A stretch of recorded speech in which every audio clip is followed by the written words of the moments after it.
Olá, amigos da CMS. Eu sou Elane Cortez, sou diretora de desenvolvimento corporativo do CMS Group no Brasil, e nós inauguramos nossa série de entrevistas em 2020, chamada Open Talks, com uma pessoa, uma figura muito ilustre para nós, o nosso querido Felipe Zimonginski.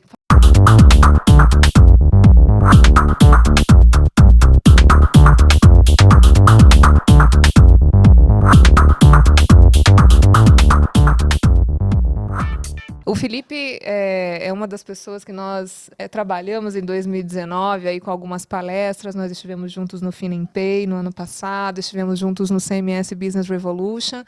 E sempre que a gente fala com o Felipe, o assunto é China. Obviamente, nós não podíamos deixar de inaugurar 2020 falando sobre esse país, não só por conta dos últimos acontecimentos das últimas semanas em função do coronavírus, mas também porque a China é o país da vez. A gente vai falar um pouquinho sobre esse grande país milenar e que, ao mesmo tempo, está levando a inovação muito além das suas muralhas, né, Felipe? Queria que você falasse primeiro um pouquinho para a gente, contasse um pouquinho como é que é a sua relação com a China. Olá, Elaine, tudo bom? Obrigado pelo convite, pela oportunidade de conversar. Olha, eu tenho uma história com a China que remonta aí à minha infância, adolescência. Eu, eu tenho 40 anos de idade, então eu fui adolescente ali nos anos 90, 92, 93. Eu me lembro quando foi a época que o governo Collor abriu a economia. O meu pai foi um pioneiro da importação. Ele trabalhava com peças para carros e motos, ele começou a importar da China. Como era normal nas pessoas da geração dele, ele não tinha estudado inglês, tal. E como era normal das pessoas da minha geração, os meninos de classe média iam estudar inglês, tal. Então ele me levava assim para os restaurantes, na Liberdade, reuniões assim para ajudar a traduzir, conversar. Foi onde eu construí assim uma primeira relação de contato com a China e nunca tinha conhecido estrangeiro, tal. Também eu acho que de certa forma exerceu um fascínio que eu levei para o resto da vida. Eu depois adulto fui trabalhar em empresa chinesa. Eu sou jornalista, você sabe, de formação, cobri, escrevi sobre China durante muito tempo. Fui estudar chinês, tal, né? Então fiquei 5 anos, por exemplo, no Baidu, que se a gente for comparar com alguma empresa ocidental, talvez a mais próxima seja o Google, uma empresa da área de tecnologia, de buscas, de inteligência artificial também muito bem sucedida. Para mim foi a melhor coisa que aconteceu, assim, essa relação com a China só me trouxe coisas boas em todos os sentidos, até nos aspectos pessoais, assim, de me tornar uma pessoa mais organizada, mais pontual, disciplinada. Preciso ir para lá, É, então. eu sou muito grato à China.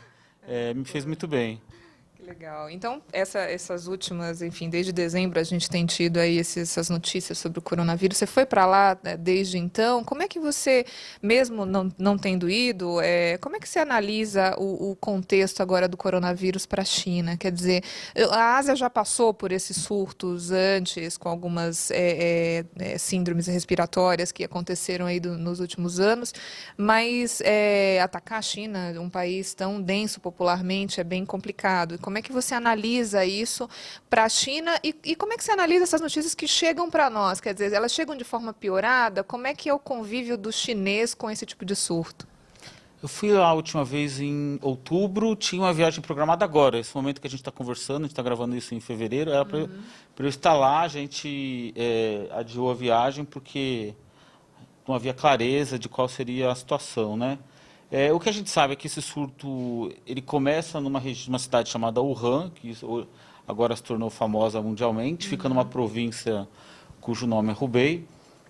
Ahn, no, Mais próximo a Xangai, ali, relativamente próximo a Xangai, é bem longe de Beijing, bem longe de Shenzhen. É um vírus que se espalha muito rápido, a forma de contaminação ela é muito fácil.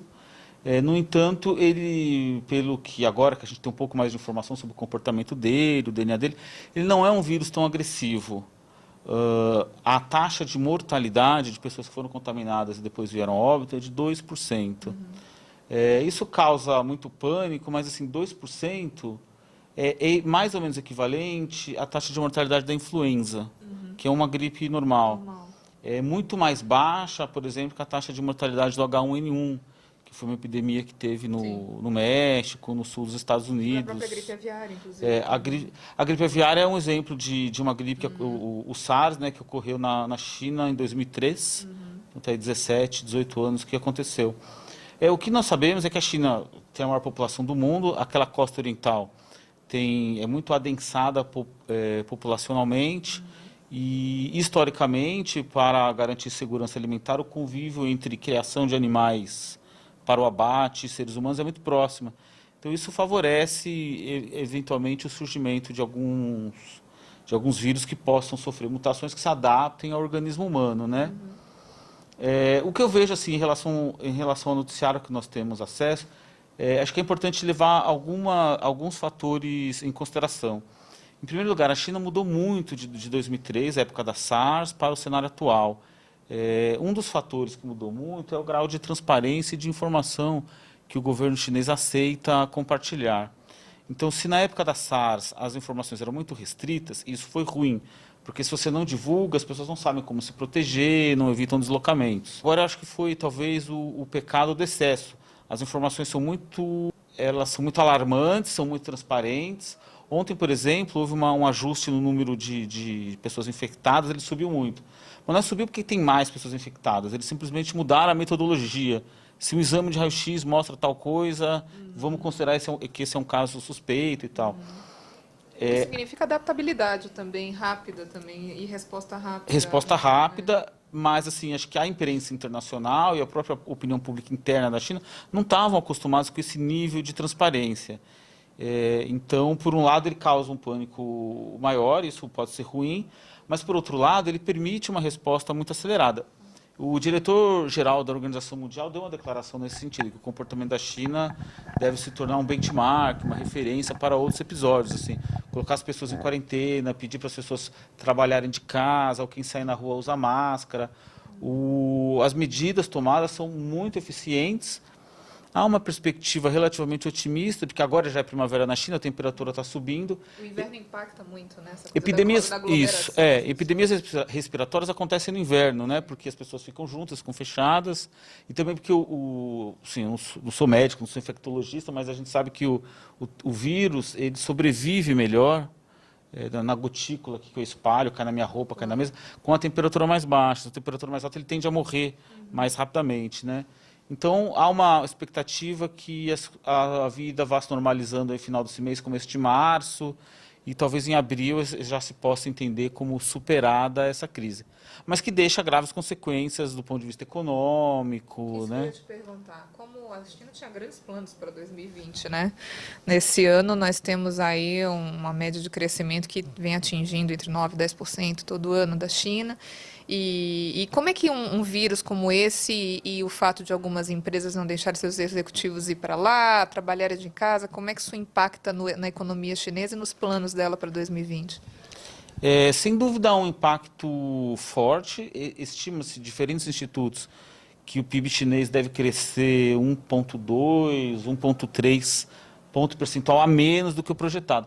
A China já cresceu nos anos 90, ou no início da década de 2000, eventualmente até 2 dígitos, 12, 13, 14%. Nos últimos anos, o patamar de crescimento ele foi alterado. Assim. Acho que em 2019 foi 6 e pouco, 6,5%, 6,4%. É o que eles chamam de um novo normal, que agora não vamos crescer em quantidade, mas em qualidade. É natural, você teve um crescimento muito acelerado que não pode ser sustentado. Né? Inclusive, uma das metas da China é que 70% das suas exportações sejam concentradas em produtos de alto valor agregado. Então, a ideia é de você qualificar melhor o nível de produção local. Agora, a China vai crescer de novo em 2020, é uma meta do atual presidente, Xi Jinping, declarar o fim da pobreza na China, né? Ainda esse ano, de fato, a pobreza que era...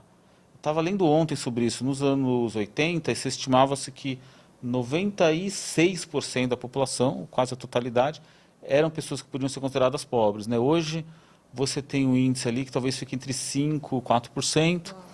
E há aquela pobreza extrema que, pelos dados, pela metodologia internacional, são pessoas que têm menos de $1 por dia para sobreviver. Eles esperam erradicar ainda esse ano. Né? Mas é claro que tem um impacto econômico para eles e para o mundo. É importante levar em conta que o mundo é conectado e a China é uma superpotência. Hoje ela tem o segundo maior PIB nominal. O PIB da China são 12,4 trilhões. O dos Estados Unidos é 19. A China deve, de acordo com projeções do FMI, do Banco Mundial, até 2030 ultrapassar os Estados Unidos. Então, se a China crescer menos, se ela produzir menos, obviamente vai comprar menos soja, menos aço do Brasil, menos minério de ferro. Você tem um impacto muito negativo, né? Mas, enfim, é a vida e os mercados estão assim. Em vez de crescer 6, vai crescer 4, já está mais que a gente, né? Sem dúvida. Parece que agora estão calculando o PIB brasileiro do ano passado, que vai dar 0,8%, não vamos nem chegar a 1%, né? Enfim. Agora, na verdade, eu fiquei impactada com uma entrevista que eu olhei essa semana passada. O Drauzio Varela estava no Roda Viva. Interessante a entrevista, mas ele estava falando justamente sobre a questão do coronavírus e tal.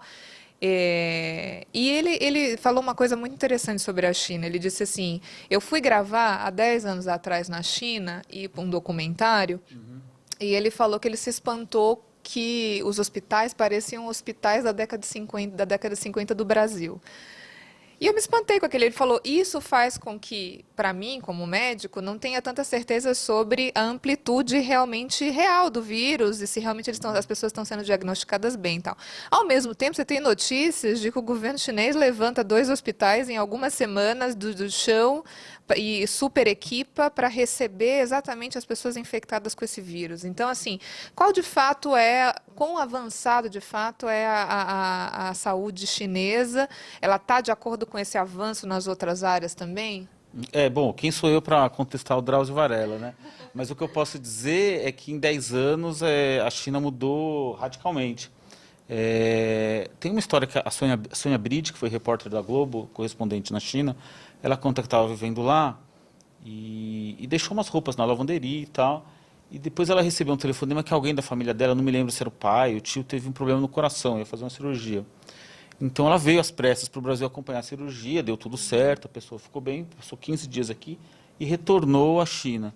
E aí ela foi à lavanderia buscar roupa. Mas não é que ela não achou a roupa dela, ela não achou o prédio da lavanderia, tinham demolido. Mas não é que tinham demolido o prédio, tinham construído outro prédio, estava no 3º andar do prédio, né? Isso no espaço de 2 semanas que ela veio e voltou do Brasil. Então, no espaço de uma década, muita coisa se transformou. Eu concordo que possa existir questionamentos em torno dos números informados pelo governo da China, pelo histórico de credibilidade do governo, que buscou controlar informações no passado. Credibilidade é uma coisa difícil de conquistar e fácil de perder. Agora, do ponto de vista do avanço tecnológico dos hospitais chineses e da sua saúde, ele é inegável, assim, tá?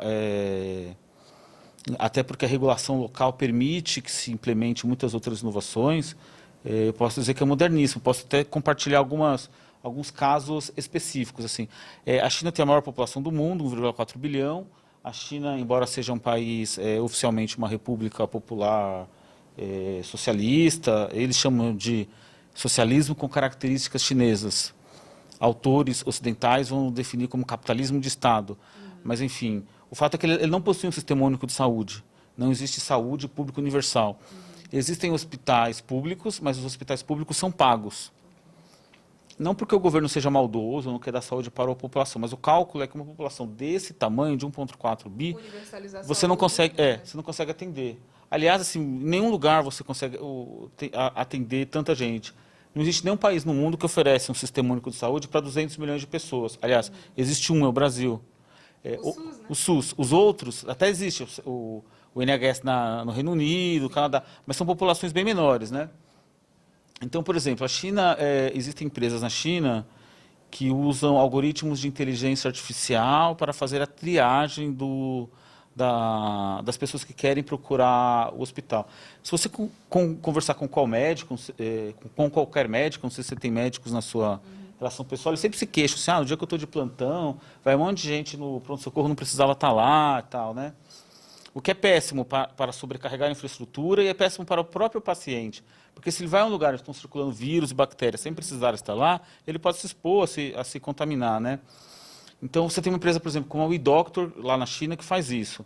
Com o meu celular, eu posso usar um aplicativo que vai me fazer perguntas, colher algumas informações. Se eu quiser, eu me consulto de telemedicina online com alguém, com algum médico, e posso levantar algumas informações. Se for uma coisa simples, ele me dá um remédio e pede, se os sintomas continuarem, você me procura de novo.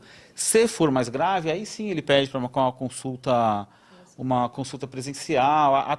Tem uma outra empresa chamada Pinhan, que é um grupo financeiro que estreou um braço de saúde. Eles possuem cabines na rua, como bancas de jornal que nós vemos aqui. Você entra nessa cabine, aperta lá uns botões e se consulta virtualmente com um médico. Eventualmente, você tem até um enfermeiro, que é uma mão de obra mais barata do que um médico, que tira a pressão, olha a sua garganta e tal. Agora, aquelas informações são em tempo real transmitidas para um médico numa central. É uma forma de você otimizar o uso da saúde, né? Aplicativos de gestão de exames. Não, tudo isso é pago. No caso dessas duas empresas, elas são planos de saúde na prática, mas como elas colocam muita tecnologia, a tecnologia reduz o custo, elas se tornam planos populares, né? Hoje há se você trabalha, se você tem um emprego na China, você terá um seguro saúde obrigatório. O empregador deve pagar um seguro saúde para você. Se você não trabalha, há uma nova legislação que te obriga a contratar um seguro saúde. Há algumas políticas de subsídio, por exemplo, para quem vive no campo, etc., o que, de certa forma, mais ou menos protege todas as pessoas, né? Mas sempre exigindo uma contrapartida do cidadão. Não tem a ideia do sistema único de saúde, mas tem sim muita tecnologia embarcada, muito uso por exemplo, de tecnologia de inteligência artificial para a leitura de diagnósticos. Então, eu fiz lá minha chapa de pulmão, exame de sangue. Quando a gente faz exame no Brasil, você pega o teu laudo, tem lá João da Silva, CRM 2040 e tal, né? O médico que assinou o laudo. Na China é a mesma coisa, mas em alguns lugares o algoritmo lê os exames e ele faz a análise. Não quer dizer que o médico, o ser humano, será dispensado, mas você melhora a produtividade do médico e diminui o número de erros médicos.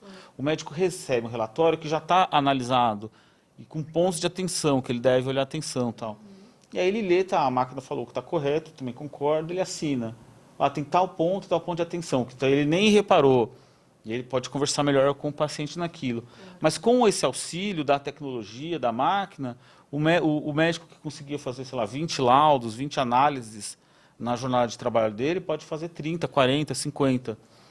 O que otimiza demais e faz com que você consiga atender uma população tão grande. Exatamente. Né? Nesse momento de grave crise, você poder fazer atendimento remoto e tal, e não superlotar os hospitais. Eu estou com um problema de saúde, não tem nada a ver com coronavírus. Sei lá, eu torci o pé, eu estou com dor de barriga, enfim. Por que eu vou num hospital onde há pessoas com coronavírus? O risco, né? Então é muito útil que essas tecnologias estejam disponíveis, né? Mudando um pouco o foco, né? A gente já falou bastante de coronavírus. Vamos tentar explicar um pouquinho esse crescimento extraordinário dessas últimas décadas, como a gente estava falando. O Drauzio foi há 10 anos atrás, a gente está falando de outra China. Como é que você explica essa, de 10, 20 anos para cá, uma nova China que saiu da China, do Xing Ling, da cópia, né? De exportar pirataria para ser a líder de inovação, a próxima economia líder do mundo. Como você analisa esse crescimento?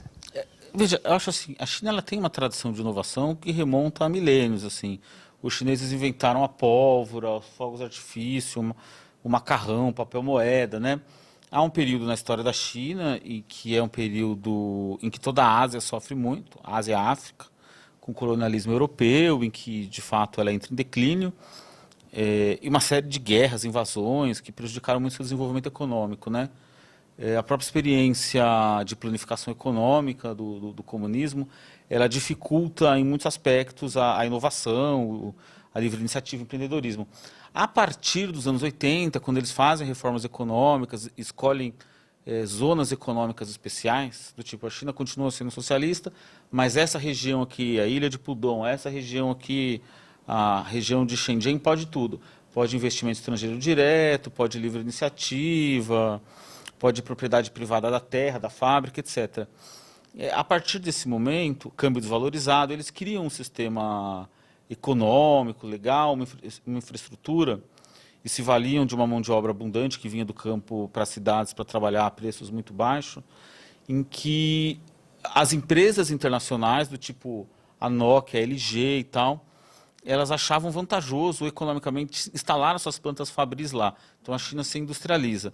Nesse momento é um pouco do que você falou do Xing Ling, porque eles começam a fabricar produtos, eventualmente cópias ou produtos falsos, ou produtos que tinham o binômio baixo custo e baixa qualidade.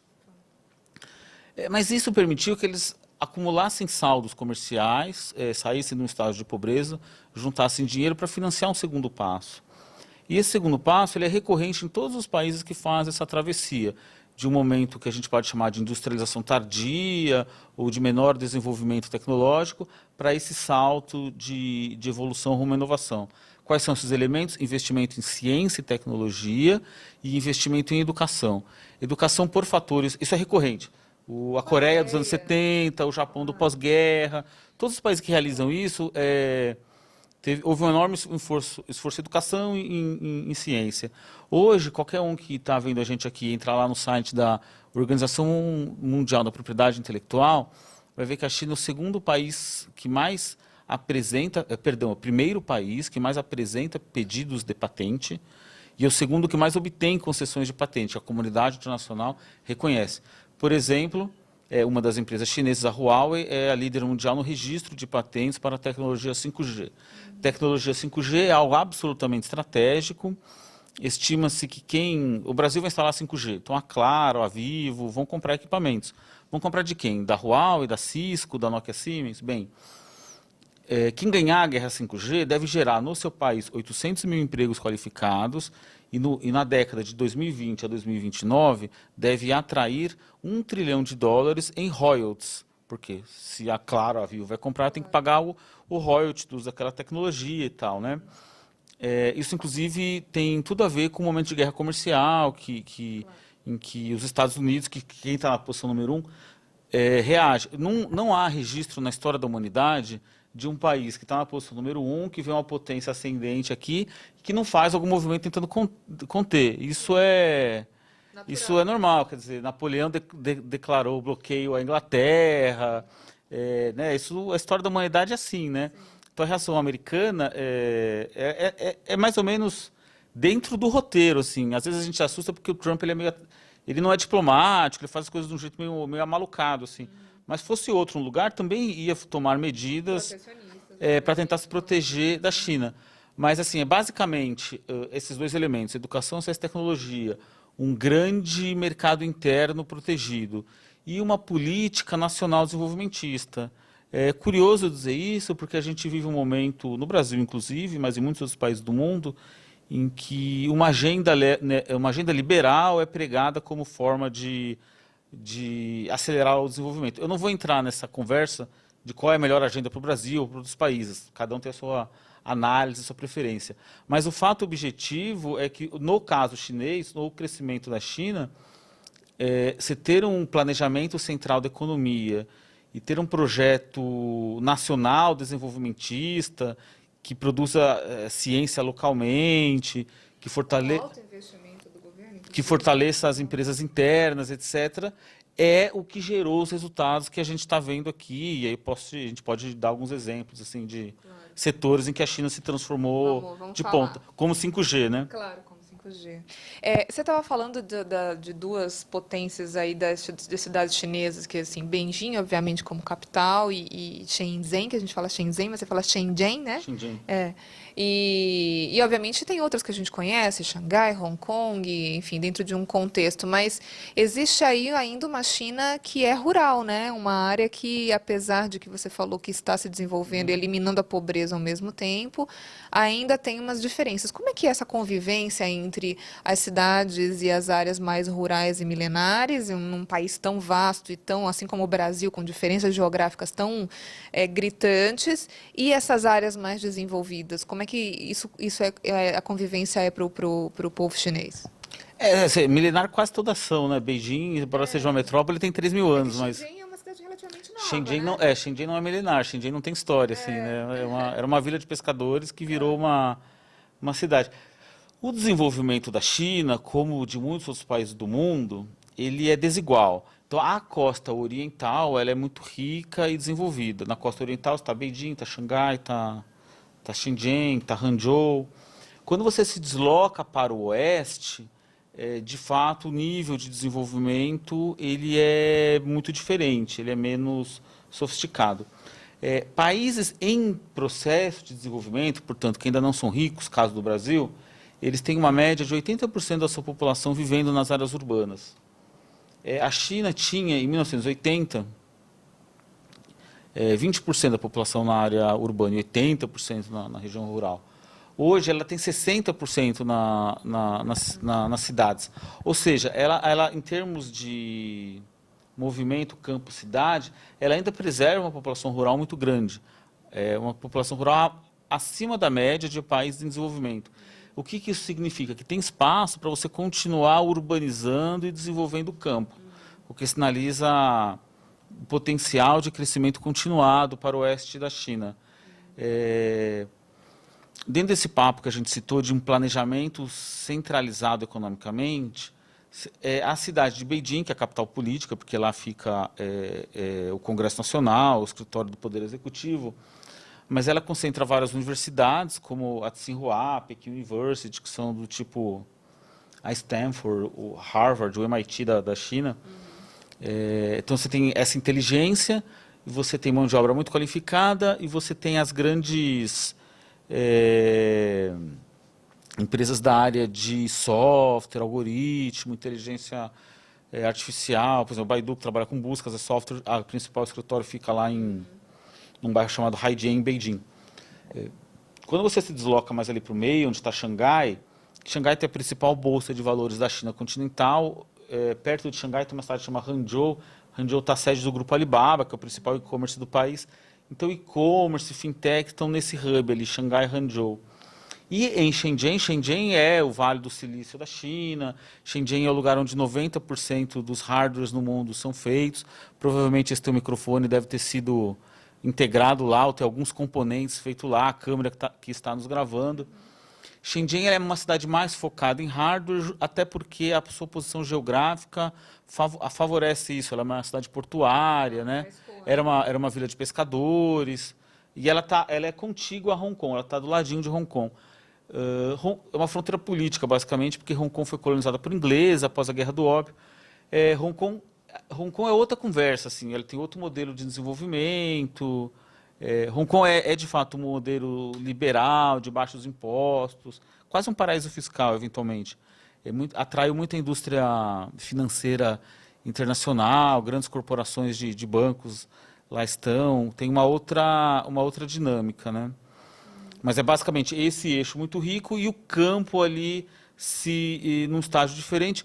Como eles convivem de forma cada vez mais integrada. Assim, o campo vem se beneficiando do avanço da tecnologia. Hoje, muitos camponeses, por exemplo, usam aplicativos ou plataformas de e-commerce para vender sua produção direto para cidades. Assim. Então, eu sou um produtor de laranja e eu posso ter um cara lá que quer uma dúzia de laranja todo sábado na casa dele. Ou um mercadinho que quer 2 caixas toda quarta-feira. Os produtores podem vender por aplicativos, por essas ferramentas que os chineses chamam de O2O, uma letra O de online e uma letra O de offline, integrando as duas pontas. O que cortou atravessadores, que ficavam com grande parte da renda dos chineses. O campo se beneficiou muito disso. O campo tem menos mão de obra, porque ela foi para a cidade. Então você tem regiões de plantação em que muitas atividades foram automatizadas. Você tem drones que são capazes de fazer semeadura, voar e dispensar fertilizante, eventualmente até fazer colheita. Aliás, essa semana eu estava conversando com o diretor de uma dessas empresas de automação para o campo, e uns robozinhos que ele usa para fazer aspersão de fertilizante, ele tirou do campo e está levando para a cidade, faz aspersão de álcool, uma mistura que tem álcool, cloro, desinfetante, para jogar em metrô, estação de trem, ou aqueles parquinhos onde as crianças brincam, assim.